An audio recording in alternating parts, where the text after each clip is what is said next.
کہ ان پر نہ کوئی خوف ہے اور نہ وہ غمگین ہوں گے۔ خوف مستقبل کا ہوتا ہے جو ختم، اور غم ماضی کا ہوتا ہے یہ بھی ختم۔ وہ اللہ کی طرف سے عظیم نعمت اور فضل پر بہت خوش ہوتے ہیں، اور اس بات پر کہ بے شک اللہ مومنوں کا اجر ضائع نہیں کرتا۔ وہ جنہوں نے اللہ اور رسول کا حکم مانا اس کے بعد کہ انہیں زخم پہنچا، ان میں سے ان لوگوں کے لیے جنہوں نے نیکی کی اور متقی بنے بہت بڑا اجر ہے۔ الذین قال لهم الناس، وہ لوگ کہ لوگوں نے ان سے کہا بے شک لوگوں نے تمہارے لیے فوج جمع کر لی ہے، سو ان سے ڈرو۔ تو اس بات نے انہیں ایمان میں زیادہ کر دیا، اور انہوں نے کہا ہمیں اللہ کافی ہے، حسبنا اللہ ونعم الوکیل، اور وہ اچھا کارساز ہے۔ یہ آیت واقعہ حمراء الاسد کے بارے میں ہے۔ ابو سفیان نے مسلمانوں کو اور رسول اللہ صلی اللہ علیہ وسلم تک یہ پیغام بھیجا کہ وہ بہت بڑا لاؤ لشکر جمع کر کے آ رہا ہے اور مدینے پر حملہ کرنے والا ہے۔ یہ سن کر مسلمانوں میں خوف اور کمزوری کے بجائے مزید ایمانی قوت پیدا ہوئی، اور آپ صلی اللہ علیہ وسلم اور صحابہ نے کہا حسبنا اللہ ونعم الوکیل۔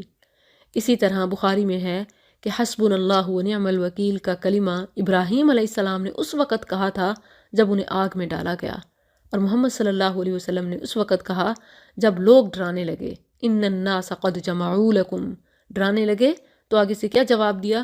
ہمیں اللہ کافی ہے اور اچھا کارساز ہے۔ جب بھی کہیں سے آپ کو بلیک میل، پریشرائز کیا جا رہا ہو تو یہ بہترین جواب اور دعا ہے۔ فانقلبوا، تو وہ اللہ کی طرف سے عظیم نعمت اور فضل کے ساتھ لوٹے، انہیں کوئی برائی نہیں پہنچی، اور انہوں نے اللہ کی رضا کی پیروی کی، اور اللہ بہت بڑے فضل والا ہے۔ دیکھیں بعض مومنٹ امتحان ہوتے ہیں، اور اس وقت نکالے گئے جملے زندگی آسان کر دیتے ہیں۔ انما ذالکم الشیطان، یہ تو شیطان ہی ہے جو اپنے دوستوں سے ڈراتا ہے، تو تم ان سے مت ڈرو اور مجھ سے ڈرو اگر تم مومن ہو۔ اور اللہ سے ڈرنا اس کی نافرمانی کی جرت نہ کرنا ہے، گناہ کو چھوڑنا اور جہنم سے بچنا ہے کہ اس کی سزا کا ڈر ہو۔ وَلَا يَحْزُنْكَ الَّذِينَ، اور وہ لوگ تجھے غمزدہ نہ کریں جو کفر میں جلدی کرتے ہیں، بے شک وہ اللہ کو ہرگز کچھ نقصان نہیں پہنچائیں گے۔ اللہ چاہتا ہے کہ آخرت میں ان کے لیے کوئی حصہ نہ رکھے، اور ان کے لیے بہت بڑا عذاب ہے۔ کہتے ہیں نا کہ ان کی تو دنیا بڑی حسین ہے، تو یہ انہیں دنیا میں مل رہا ہے، آخرت ختم ہے، اس پر رشک نہ کریں۔ بے شک وہ لوگ جنہوں نے کفر کو ایمان کے بدلے خریدا، وہ ہرگز اللہ کا کچھ نقصان نہیں پہنچائیں گے، اور ان کے لیے دردناک عذاب ہے۔ اور وہ لوگ جنہوں نے کفر کیا ہرگز گمان نہ کریں کہ بے شک جو مہلت ہم انہیں دے رہے ہیں وہ ان کی جانوں کے لیے بہتر ہے، ہم تو انہیں صرف اس لیے مہلت دے رہے ہیں کہ وہ گناہ میں بڑھ جائیں۔ یہ ہے جواب جو ہر وقت یہ خیال آتا ہے کہ اگر وہ نافرمان ہیں، اللہ کے دشمن ہیں، تو انہیں یہ سب کیوں ملا ہوا ہے؟ یہ ڈھیل ہے، اور اصل میں عذاب مہین کی طرف پہنچنے والا ہے۔ وَلَهُمْ عَذَابٌ مُّهِينٌ، اللہ کبھی ایسا نہیں کہ ایمان والوں کو اس حال پر چھوڑ دے جس پر تم ہو، یہاں تک کہ ناپاک کو پاک سے جدا کر دے۔ یعنی امتحان انسان کو اڑانے کے لیے آتے ہیں، اور اللہ کبھی ایسا نہیں کہ تمہیں غیب پر مطلع کرے، یعنی یہ سب بتا کے کرے، لیکن اللہ اپنے رسولوں میں سے جسے چاہتا ہے چن لیتا ہے کہ وحی کے ذریعے اسے کچھ بتائے۔ پس اللہ اور اس کے رسولوں پر ایمان لاؤ، اور اگر تم ایمان لے آؤ اور متقی بنو تو تمہارے لیے بہت بڑا اجر ہے۔ اور وہ لوگ جو اس میں بخل کرتے ہیں جو اللہ نے انہیں اپنے فضل سے دیا ہے، ہرگز گمان نہ کریں کہ وہ ان کے لیے اچھا ہے، سیونگ ہو رہی ہے، بلکہ وہ ان کے لیے برا ہے۔ ان قریب قیامت کے دن انہیں اس چیز کا طوق پہنایا جائے گا جس میں انہوں نے بخل کیا، اور اللہ ہی کے لیے آسمانوں اور زمین کی میراث ہے، اور اللہ اس سے جو تم کرتے ہو پورا باخبر ہے۔ بخاری میں رسول اللہ صلی اللہ علیہ وسلم کا فرمان ہے، جس شخص کو اللہ نے کچھ مال دیا اور وہ اس کی زکوٰۃ ادا نہیں کرتا، قیامت کے دن اس کے مال کو ایک گنجے سانپ کی شکل دی جائے گی، اور وہ توق بنا کر اس کے گلے میں ڈال دیا جائے گا۔ وہ اسے اپنے دونوں جبڑوں سے پکڑے گا اور اس سے کہے گا میں ہوں تمہارا مال، میں ہوں تمہارا خزانہ۔ پھر نبی صلی اللہ علیہ وسلم نے یہ آیت پڑھی، لَقَدْ سَمِعَ اللَّهُ، بلا شبہ یقیناً اللہ نے ان لوگوں کی بات سن لی جنہوں نے کہا ان اللہ فقیر، بے شک اللہ فقیر ہے اور ہم غنی ہیں، ہم ضرور لکھیں گے جو انہوں نے کہا، اور ان کا نبیوں کو کسی حق کے بغیر قتل کرنا بھی، اور ہم کہیں گے جلنے کا عذاب چکھو۔ یہ اس کی وجہ سے ہے جو تمہارے ہاتھوں نے آگے بھیجا، اور اس لیے کہ بے شک اللہ اپنے بندوں پر کچھ بھی ظلم کرنے والا نہیں۔ اس سے پہلے جب اللہ کے راستے میں خرچ کرنے پر زور دیا گیا تو یہودی اعتراضات کرنے لگے کہ لو جی، اللہ بھی فقیر ہو گیا اور بندوں سے قرض مانگنے پر آ گیا۔ تو ان کے جواب میں آیت اتری کہ ہم گستاخوں کا ریکارڈ بنا رہے ہیں، اور عنقریب وہ کافر کردار کو پہنچیں گے اور عذاب حریق کی سزا میں گرفتار ہوں گے۔ الذین قالوا، جنہوں نے کہا بے شک اللہ نے ہمیں تاکیدی حکم دیا ہے کہ ہم کسی رسول کی بات کا یقین نہ کریں یہاں تک کہ وہ ہمارے پاس ایسی قربانی لائے جسے آگ کھا جائے۔ کہہ دے بے شک مجھ سے پہلے کئی رسول تمہارے پاس واضح دلیلیں لے کر آئے، اور وہ چیز لے کر بھی جو تم نے کہی ہے، پھر تم نے انہیں کیوں قتل کیا اگر تم سچے تھے؟ پھر اگر وہ تجھے جھٹلائیں تو بے شک کئی رسول تجھ سے پہلے جھٹلائے گئے جو واضح دلیلیں اور صحیفے اور روشن کتاب لے کر آئے تھے۔ کل نفس ذائقۃ الموت، ہر جان موت کو چکھنے والی ہے، اور تمہیں تمہارے اجر قیامت کے دن ہی پورے دیے جائیں گے۔ پھر جو شخص آگ سے دور کر دیا گیا اور جنت میں داخل کر دیا گیا تو یقیناً وہ کامیاب ہو گیا، اور دنیا کی زندگی تو دھوکے کے سامان کے سوا کچھ نہیں۔ یقیناً تم اپنے مالوں اور اپنی جانوں میں ضرور آزمائے جاؤ گے، اور یقیناً تم ان لوگوں سے جنہیں تم سے پہلے کتاب دی گئی اور ان لوگوں سے جنہوں نے شرک کیا ضرور بہت سی ایذا سنو گے، اور اگر تم صبر کرو اور متقی بنو تو بلا شبہ یہ ہمت کے کاموں سے ہے۔ اور جب اللہ نے ان لوگوں سے پختہ عہد لیا جنہیں کتاب دی گئی کہ تم ہر صورت اسے لوگوں کے لیے صاف صاف بیان کرو گے اور اسے نہیں چھپاؤ گے، تو انہوں نے اسے اپنی پیٹھوں کے پیچھے پھینک دیا، یعنی پرواہ نہ کی، اور اس کے بدلے تھوڑی قیمت لے لی، یعنی دنیا کے مفاد کو عزیز رکھا۔ سو برا ہے جو وہ خرید رہے ہیں۔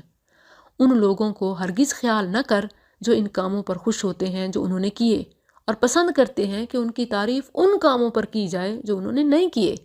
بس تو انہیں عذاب سے بس نکلنے میں کامیاب ہرگز خیال نہ کر، اور ان کے لیے دردناک عذاب ہے۔ حلال حرام کی تمیز کے بغیر جسٹ سراہے جانے کی خواہش، اور وہ بھی اس پر جو کیا بھی نہیں، یہ یقیناً عذاب علیم تک پہنچانے والا ہے۔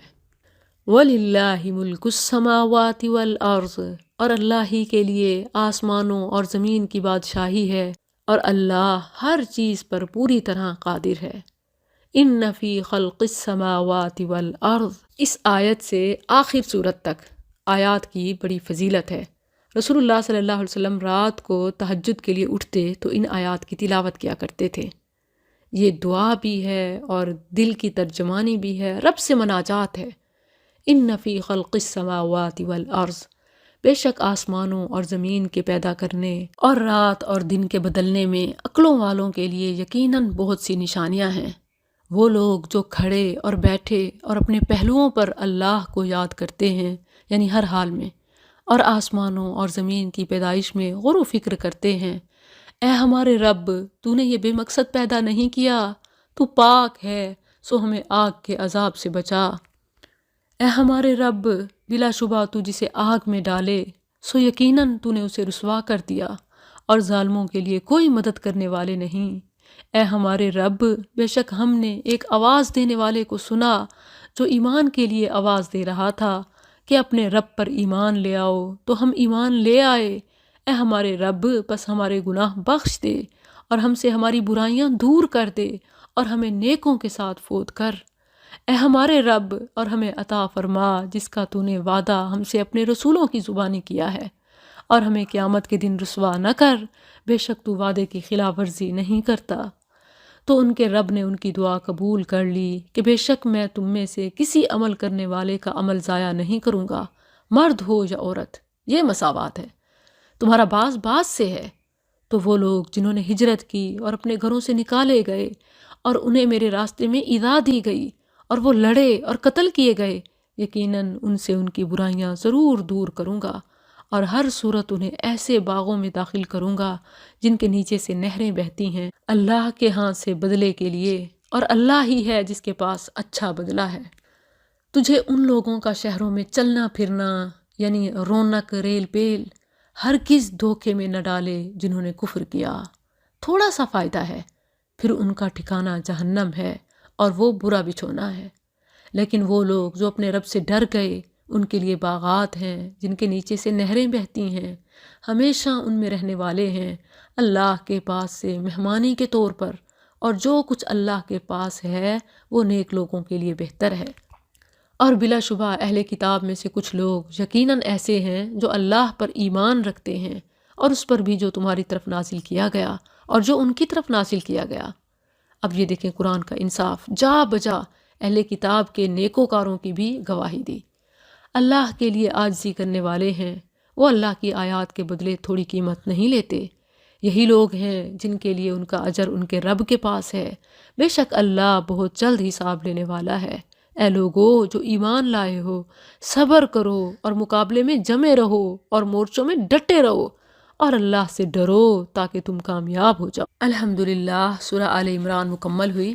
سورہ النساء شروع کرتے ہیں۔ یہ مدنی صورت ہے۔ بخاری میں ام المؤمنین عائشہ رضی اللہ عنہا سے مروی ہے، سورہ بقرہ اور سورہ نساء ایسے زمانے میں نازل ہوئیں جب میں رخصتی کے بعد رسول اللہ صلی اللہ علیہ وسلم کے گھر آ چکی تھی۔ یہ صورت خواتین کے حقوق کے ارد گرد گھومتی ہے، اسی لیے اس کا نام النساء ہے۔ یہ ویمن رائٹس کی چیمپئن ہے۔ بسم اللہ الرحمن الرحیم۔ یا ایہا الناس، اے لوگو اپنے رب سے ڈرو۔ عورتوں کے حقوق کی بات ہوئی تو تقویٰ سے آغاز کیا۔ جس نے تمہیں ایک جان سے پیدا کیا، یعنی عورت کو مرد کے برابر کھڑا کیا، یعنی تخلیق میں برابر ہیں، اور اس سے اس کی بیوی پیدا کی اور ان دونوں سے بہت سے مرد اور عورتیں پھیلا دیں، اور اللہ سے ڈرو جس کے واسطے سے تم ایک دوسرے سے سوال کرتے ہو، اور رشتوں سے بھی یعنی قطع تعلقی سے ڈرو۔ ان اللہ کان علیکم رقیبا، بے شک اللہ ہمیشہ تم پر پورا نگہبان ہے۔ اور اگر تم ڈرو کہ یتیموں کے حق میں انصاف نہیں کرو گے تو اور عورتوں میں سے جو تمہیں پسند ہوں ان سے نکاح کر لو، 2 سے اور 3 سے اور 4 سے۔ پھر اگر تم ڈرو کہ عدل نہیں کرو گے تو ایک بیوی سے، یا جن کے مالک تمہارے دائیں ہاتھ ہوں یعنی لونڈیاں، یہ زیادہ قریب ہے کہ تم انصاف سے نہ ہٹو۔ اور عورتوں کو ان کے مہر خوش دلی سے دو، پھر اگر وہ اس میں سے کوئی چیز تمہارے لیے چھوڑنے پر دل سے خوش ہو جائیں تو اسے کھا لو، اس حال میں کہ مزیدار خوشگوار ہے۔ اور بے سمجھوں کو اپنے مال نہ دو جو اللہ نے تمہارے قائم رہنے کا ذریعہ بنائے ہیں، اور انہیں ان میں سے کھانے کے لیے دو اور انہیں پہننے کے لیے دو اور ان سے اچھی بات کہو۔ اور یتیموں کو آزماتے رہو یہاں تک کہ جب وہ بلوغت کو پہنچ جائیں، پھر اگر تم ان سے کچھ سمجھداری معلوم کرو تو ان کے مال ان کے سپرد کر دو، اور فضول خرچی کرتے ہوئے اور اس سے جلدی کرتے ہوئے انہیں مت کھاؤ کہ وہ بڑے ہو جائیں گے۔ اور جو غنی ہو تو وہ بہت بچے، اور جو محتاج ہو تو وہ جانے پہچانے طریقے سے کھا لے۔ پھر جب ان کے مال ان کے سپرد کرو تو ان پر گواہ بنا لو، اور اللہ پورا حساب لینے والا کافی ہے۔ مردوں کے لیے اس میں سے ایک حصہ ہے جو والدین اور قریبی رشتہ دار چھوڑ جائیں، اور عورتوں کے لیے بھی اس میں سے ایک حصہ ہے جو والدین اور قریبی رشتہ دار چھوڑ جائیں، اس میں سے جو اس سے تھوڑا ہو یا بہت، اس حال میں کہ مقرر کیا ہوا حصہ ہے۔ اور جب تقسیم کے وقت قرابت والے اور یتیم اور مسکین حاضر ہوں تو انہیں اس میں سے کچھ دو اور ان سے اچھی بات کہو۔ یہ اس لیے بھی کہ عموماً دیتے ہوئے رویے تلخ ہو جاتے ہیں، گویا احسان کر رہے ہوں، نیکی ضائع۔ اور لازم ہے کہ وہ لوگ ڈریں جو اپنے پیچھے اگر کمزور اولاد چھوڑتے تو ان کے متعلق ڈرتے، یعنی جیسے اپنے بچوں کی فکر ہوتی ہے نا، ایسے ہی دوسروں کے بچوں کی امانتوں کی حفاظت کریں۔ فَلْيَتَّقُوا اللَّهَ، پس چاہیے کہ وہ اللہ سے ڈریں اور سیدھی بات کہیں۔ بے شک جو لوگ یتیموں کے اموال ظلم سے کھاتے ہیں وہ اپنے پیٹوں میں آگ کے سوا کچھ نہیں کھاتے، اور وہ عنقریب بھڑکتی آگ میں داخل ہوں گے۔ اللہ تمہیں تمہاری اولاد کے بارے میں تاکیدی حکم دیتا ہے۔ اب یہ وراثت کا قانون ہے۔ مرد کے لیے 2 عورتوں کے حصے کے برابر حصہ ہے۔ کیوں؟ کیونکہ اس نے پھر باقی عورتوں کی کفالت کرنی ہے، اپنی بہن، بیوی، بیٹی اور ماں، تو اسی لیے اسے ڈبل دیا، اس کے اپنے لیے نہیں دیا، خواتین کے لیے دیا۔ پھر اگر وہ 2 سے زیادہ عورتیں ہی ہوں تو ان کے لیے اس کا 2/3 ہے جو اس نے چھوڑا، اور اگر ایک عورت ہو تو اس کے لیے نصف ہے، اور اس کے ماں باپ کے لیے ان میں سے ہر ایک کے لیے اس کا 6واں حصہ ہے جو اس نے چھوڑا۔ اگر اس کی کوئی اولاد ہو، پھر اگر اس کی کوئی اولاد نہ ہو اور اس کے وارث ماں باپ ہی ہوں تو اس کی ماں کے لیے تیسرا حصہ ہے۔ پھر اگر اس کے ایک سے زیادہ بھائی بہن ہوں تو اس کی ماں کے لیے چھٹا حصہ ہے۔ اس وصیت کے بعد جو وہ کر جائے یا قرض کے بعد، تمہارے باپ اور تمہارے بیٹے تم نہیں جانتے ان میں سے کون فائدہ پہنچانے میں تم سے زیادہ قریب ہے۔ یہ اللہ کی طرف سے مقرر شدہ حصے ہیں، بے شک اللہ ہمیشہ سب کچھ جاننے والا کمال حکمت والا ہے۔ اور تمہارے لیے اس کا نصف ہے جو تمہاری بیویاں چھوڑ جائیں اگر ان کی کوئی اولاد نہ ہو۔ پھر اگر ان کی کوئی اولاد ہو تو تمہارے لیے اس میں سے چوتھا حصہ ہے جو انہوں نے چھوڑا، اس وصیت کے بعد جو وہ کر جائیں یا قرض کے بعد، اور ان کے لیے اس میں سے چوتھا حصہ ہے جو تم چھوڑ جاؤ اگر تمہاری کوئی اولاد نہ ہو۔ پھر اگر تمہاری کوئی اولاد ہو تو ان کے لیے اس میں سے آٹھواں حصہ ہے جو تم نے چھوڑا، اس وصیت کے بعد جو تم کر جاؤ یا قرض کے بعد۔ اور اگر کوئی مرد جس کا ورثہ لیا جا رہا ہے ایسا ہے جس کا نہ باپ ہو نہ اولاد، یا ایسی عورت ہے اور اس کا ایک بھائی یا بہن ہو تو ان میں سے ہر ایک کے لیے چھٹا حصہ ہے۔ پھر اگر وہ اس سے زیادہ ہوں تو سب ایک تہائی میں حصے دار ہیں، اس وصیت کے بعد جو کی جائے یا قرض کے بعد، اس طرح کہ کسی کا نقصان نہ کیا گیا ہو۔ اللہ کی طرف سے تاکیدی حکم ہے اور اللہ سب کچھ جاننے والا نہایت بردبار ہے۔ تلک حدود اللہ، اللہ نے وراثت کو حدود اللہ قرار دیا اور اس حکم کی اطاعت پر جنت اور فوز عظیم کا وعدہ فرمایا، اور نافرمانی اور حدود اللہ کی پامالی کی صورت میں ہمیشہ کی آگ اور عذاب مہین کی سزا سنائی۔ افسوس کہ بڑے بڑے بظاہر متقی لوگ بھی بہنوں کو ان کا حصہ نہیں دیتے۔ اکثر لوگ کوشش کرتے ہیں کہ جائیداد بیٹوں کو دے دیں زندگی میں ہی اور بیٹیوں کو محروم کر دیں۔ اسی طرح اگر کوئی وارث کمزور ہو تو اسے بھی وراثت سے حصہ نہیں دیتے۔ ان سب لوگوں کو ڈرنا چاہیے۔ وَمَن يُطِعِ اللَّهَ وَرَسُولَهُ يُدْخِلْهُ جَنَّاتٍ تَجْرِي مِن تَحْتِهَا الْأَنْهَارُ خَالِدِينَ فِيهَا وَذَلِكَ الْفَوْزُ الْعَظِيمُ وَمَن يَعْصِ اللَّهَ وَرَسُولَهُ وَيَتَعَدَّ حُدُودَهُ يُدْخِلْهُ نَارًا خَالِدًا فِيهَا وَلَهُ عَذَابٌ مُّهِينٌ۔ واللاتی، اور تمہاری عورتوں میں سے جو بدکاری کا ارتکاب کریں ان پر اپنے میں سے 4 مرد گواہ طلب کرو، پھر اگر وہ گواہی دے دیں تو انہیں گھروں میں بند رکھو یہاں تک کہ انہیں موت اٹھا لے جائے، یا اللہ ان کے لیے کوئی راستہ بنا دے، یعنی اللہ کا کوئی اور حکم آ جائے، جیسے رجم سنسار کرنا اور کوڑے مارنا۔ اور وہ دونوں جو تم میں سے اس کا ارتکاب کریں سو ان دونوں کو ایذا دو، پھر اگر وہ دونوں توبہ کر لیں اور اصلاح کر لیں تو ان سے خیال ہٹا لو۔ بے شک اللہ ہمیشہ سے بے حد توبہ قبول کرنے والا نہایت مہربان ہے۔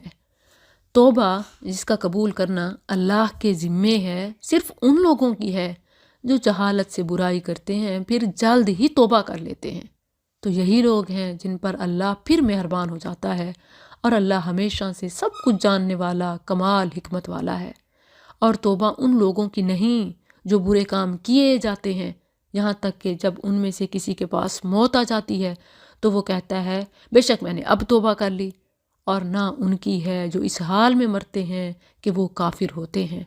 یہ لوگ ہیں جن کے لیے ہم نے دردناک عذاب تیار کیا ہے۔ یا ایہا الذین آمنوا، اے ایمان والو، لا یحل لکم، تمہارے لیے حلال نہیں کہ زبردستی عورتوں کے وارث بن جاؤ، اور نہ انہیں اس لیے روک رکھو کہ تم نے انہیں جو کچھ دیا ہے اس میں سے کچھ لے لو، مگر اس صورت میں کہ وہ کھلم کھلا بے حیائی کا ارتکاب کریں، اور ان کے ساتھ اچھے طریقے سے رہو۔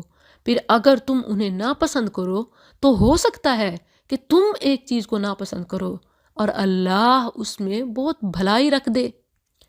اور اگر تم کسی بیوی کی جگہ اور بیوی بدل کر لانے کا ارادہ کرو اور تم ان میں سے کسی کو ایک خزانہ دے چکے ہو تو اس میں سے کچھ بھی واپس نہ لو، کیا تم اسے بہتان لگا کر اور صریح گناہ کر کے لوگے؟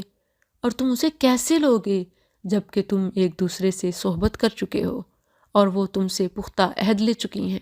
یعنی کبھی تو چاند تارے توڑ لانے کی باتیں بھی ہوئی تھیں، اسی لیے اگر علیحدگی تک بھی نوبت آ جائے تو اس میں بھی حسن سلوک اور اخلاق ہونا چاہیے۔ وَلَا تَنْكِحُوا، اور ان عورتوں سے نکاح مت کرو جن سے تمہارے باپ نکاح کر چکے ہوں، ماؤں کا احترام تقدس، مگر جو پہلے گزر چکا، یعنی جو ہو چکا سو ہو چکا۔